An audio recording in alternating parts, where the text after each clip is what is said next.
Сайн байцгаана уу G бэлгэн мэдчилж байна. Энэ удаагийн видеогоор та бүхэндээ би булчин урах үйл явц болон түүний адал явдал гэдэг сурвалжийнхаа номер 3 гэдэг видео кортизол гэдэг гормон юу юм бэ?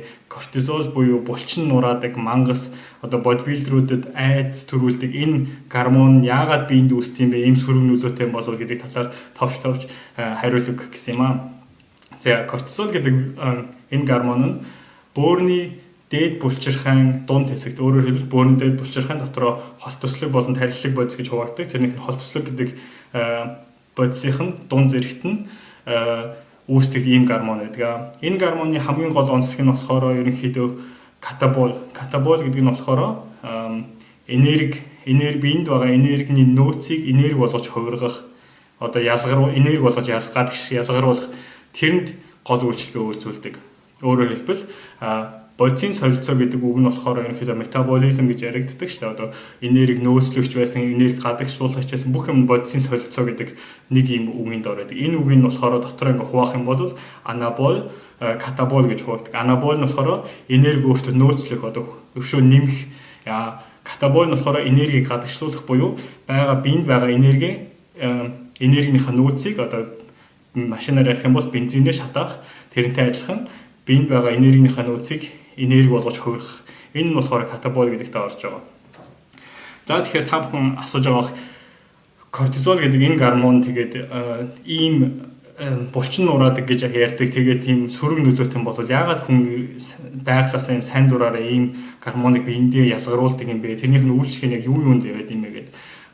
Кортизол гэдэг энэ гормон ерөнхийдөө сайн талтай, мууч талтай. Сайн тал нь яг юу юм бэ гэх юм бол стрессцэн үед цусны даралт хийгсэн үед цусны даралтыг намдуулах, тогтворжуулах, бие стресстэй шархалсан үед шархлааг буюу өрөвслийг зогсоох энэ бүх зүйлүүдэд кортизол их сайн үйлчлэгэнүүд өгдөг. Тийм болохоор жишээлбэл спортын тамирчид мэдэх бах энэ тэндээ өвчтөй ингэж шархлаатай юм өрөвсөлтэй болсон үедээ кортизон гэдэг формоор кортизон гэдэг нь болохоор кортизолыг эсэлдүүлсэн тийм форм байдаг. Тэр нь болохоор шпризээр шахдаг форм. Тэрнийг яг ингээд өрөвссөн газараа шахаад орхих юм бол яг тэр өрөвссөн хэсэгт нь өрөвслийг нь зогсоодог ч юм уу, намдуулдаг ч юм уу, өвчин бууруулдаг. Тэр бүхэнд яг ингээд хэрэгэлдэг. Энэ бол бүгд эерэг талууд нь гэсэн үг.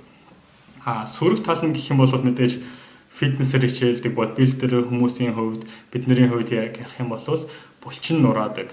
Өөрөөр хэлбэл булчин нураадаг нь яаж үйлчлдэг юм бэ гэхээр хэрвээ өмнө давтаад хэлсэн байгаа булчин хэрвээ барилгатай төсөөлөөд барилгынх нь гол материал буюу тоосох нь болохоор амино хүчил гэж бид нэр ярьдаг. Тийм болвол кортизол гэдэг гормон нь очоод барилгыг нураагаад амино хүч болгож барилгыг нурааж тоос болгоод тоосох нь амино хүчил гэсэн үг шүү дээ. Тэгэхээр тэр тоосхыг нь энерги болгож хувиргадаг. Тэгэхээр энэ юу гэсэн үг юм бэхээр амино хүчлийг химийн процесс оруулаад глюкоз буюу жилсэн чихэр болгож хувиргаад тэр элсэн чихэр нь биед энерги болж хувираад хүнд энерги өгч гадагшилдаг. Өөрөөр хэлбэл хүн стрессцэн үедээ биед бүх энергийнхээ нөөцийг ашигладаг гэсэн үг. Тэгэхээр уг нь бол хүний гол энергийн нөөц нь бол глюкоген буюу булчинд халаглагдсан элсэн чихэр буюу нүүрс ус.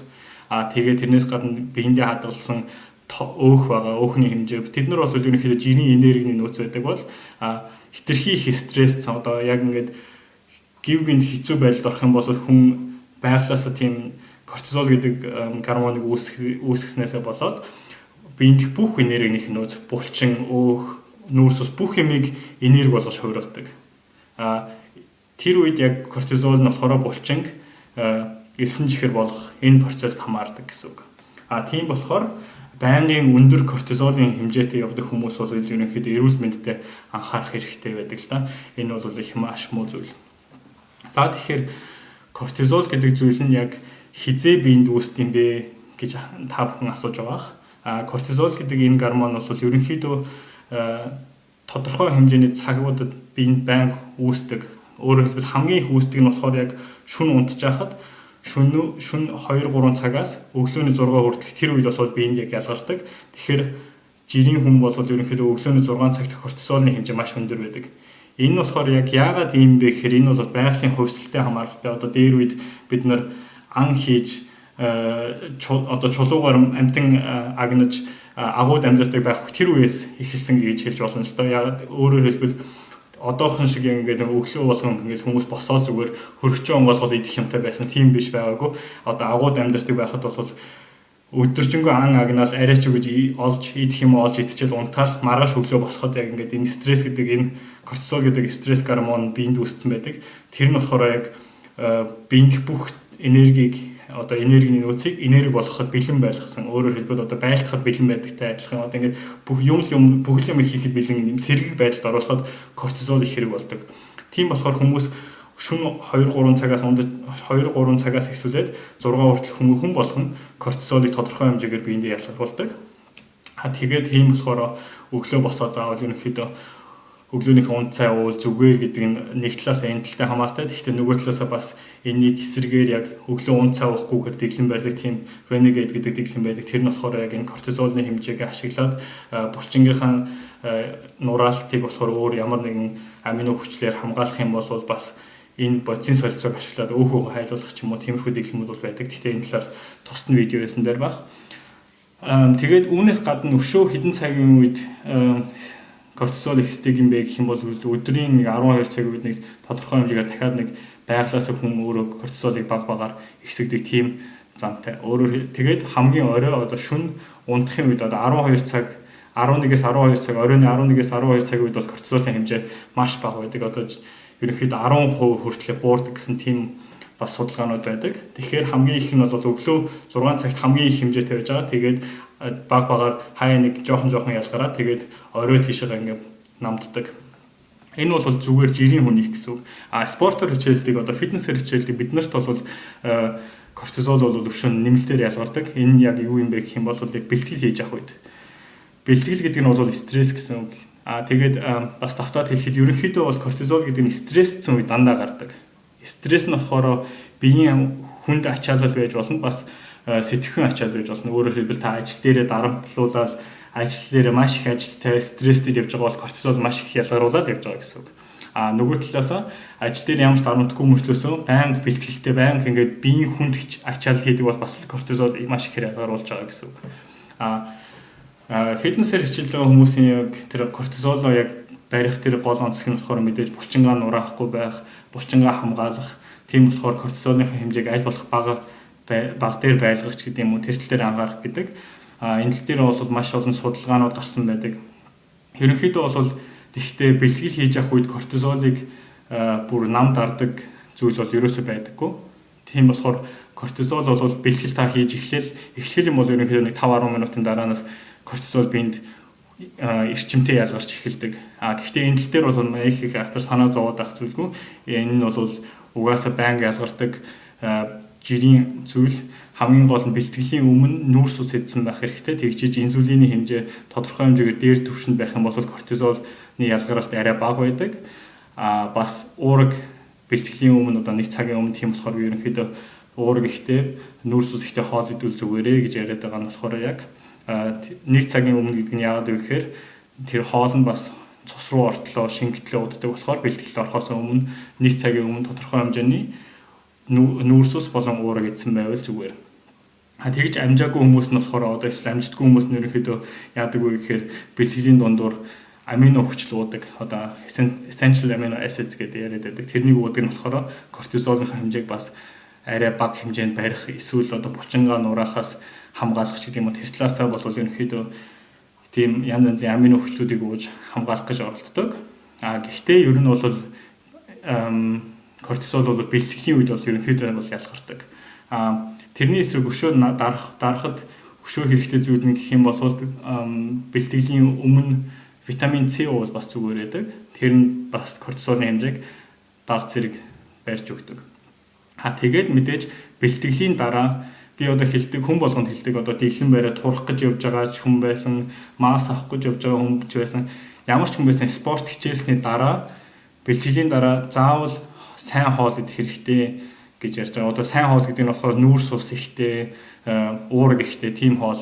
Заавал бас одоо юу гэдэг нь уураг нь вэй уураг байх шаардлагатай гэсэн тийм биш. Зүгээр ямар ч байсан бэлтгэлийн спортоор хичээлсэн л бол тэрнийхээ дараа ямар нэгэн тодорхой хэмжээний уураг болон нүүрс устай хоол заавал идэх хэрэгтэй. Тэгэх юм бол тэр бэлтгэлийн дараа кортизолоо тэрүүгээр буцаагаад нам дарж байгаа гэсэн үг. Тэгэхгүй бол одоо зарим хүмүүс нь яадаг гэхээр дэглэм хийж байгаа, турах гэж байгаа гэж янз янзын охтууд ерөнхийдөө орой бэлтгэлээ хийж тэгээ унтаад өгдөг. Тэгэхдээ унтахдаа нөгөө бэлтгэл хийж явах үедээ кортизол маш их ихсүүлдэг.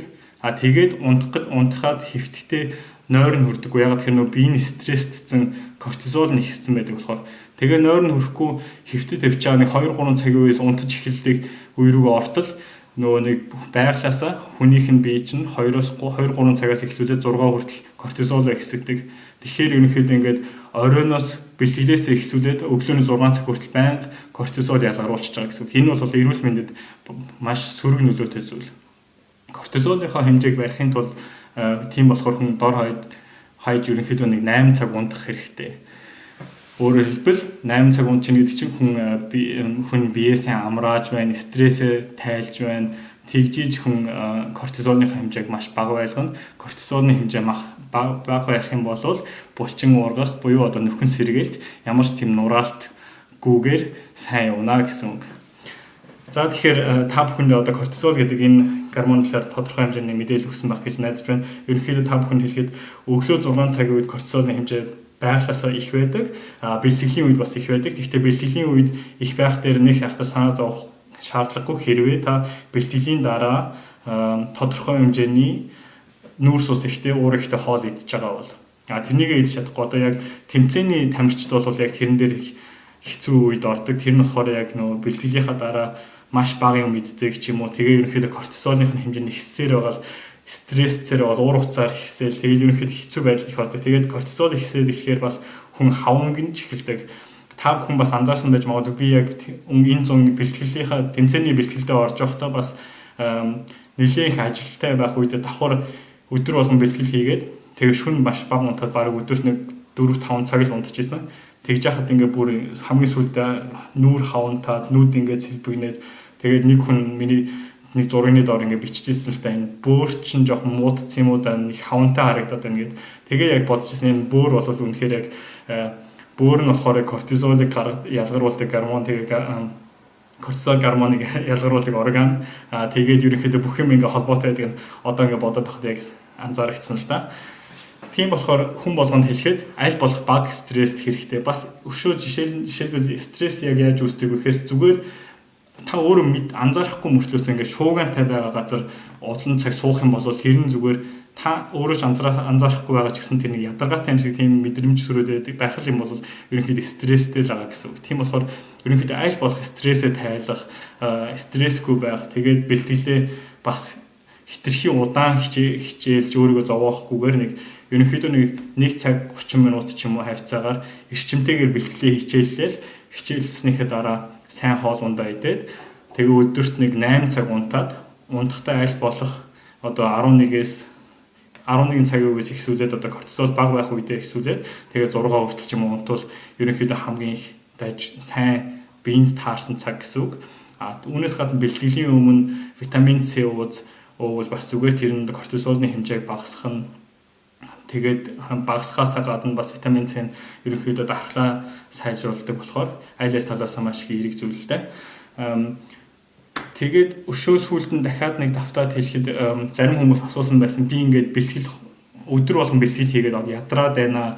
Тэрэн дээр одоо ямар юм хийвэл зүгээр вэ? Ямар аминд юм уул зүгээр вэ? Ядраад стресстэй байх шиг байна гэд. Хэрвээ 7 хоногт нэг удаа 2 удаа бэлтгэл хийчээ та ядраад стресстэй байгаа бол биеийнхээ хилээд байгаа энэ сигналыг бас сонсч сурах хэрэгтэй. Өөрөөр хэлбэл хитрхи ядарсан бол ядарсан мөртлөөс заавал бэлтгэл хийж өшөө өөрийгөө зовоох гэж тэгж бас хэрэггүй. Тэгэх юм бол кортизолны хэмжээ бас л ихсэн. Эцээц айгүй бол тэгээд нэг булчин нураалт нь хитрхи ихсээд булчин сэргэх, нөхөн сэргэх процесс нь бага явагдах болохоор заримдаа хитрхи их ядарсан үедээ нэг өдөр сайхан амраад стрессээ тайлах хэрэгтэй. Тэгээд маргааш нь эрчимтэйгээр хичээлэх юм бол зүгээр. Тэгээд стресс тайлж байгаа энэ үедээ бас нүүрс ус ихтэйгээр ч юм уу уур ихтэйгээр хоолоо сайхан тааруулж идээд сайн амарчаад маргааш нь хичээлэх юм бол ер нь илүү их үр дүнтэй гэж зөвлөмөр байна л да. Тэгээд энэ асуулт нь бас Өөрөөр хэлбэл хин нэг над дээр хурж ирээд миний ам цангаад байна гэх юм бол би тэгвэл юм уугаач миний өсөөд байна гэвэл тэгвэл юм идэж хэрэгтэй адилхан би ядраад байна бэлтгэх хэцүү байна гэх юм бол тэгвэл нэг өдөр амраач гэж зөвлөмөр байна. Тэрнээс биш заавал өөрийгөө ядраасан мөртлөөс өшөө ямар нэгэн витамин янз янзын суплемент уугаад заавал цааш нь үргэлжлүүлээд өшөө бие зовоогоо тэрэггүй нэг өдөр 2 өдөр амарчсан дээрээ энэ спорт бол тийм гүйлтийн маргааш гой харагдах маргааш булчин томорсох тийм зорилготой спорт биш. Энэ бол тууштай хичээлдэг спорт маратонтой адилхан ерөнхийдөө энэ сарда одоо нэг өдөр амарсан дараагийн сарда 2 өдөр амарсан ялгаагүй. Тийм болохоор амрах үедээ амраад бэлтгэх үедээ эрчимтэй харин сайн чанга хийсэн шиг хийхэд маш их үр дүнтэй спортоо гэж та бүхэн зөвлөмөр байна. За амжилт.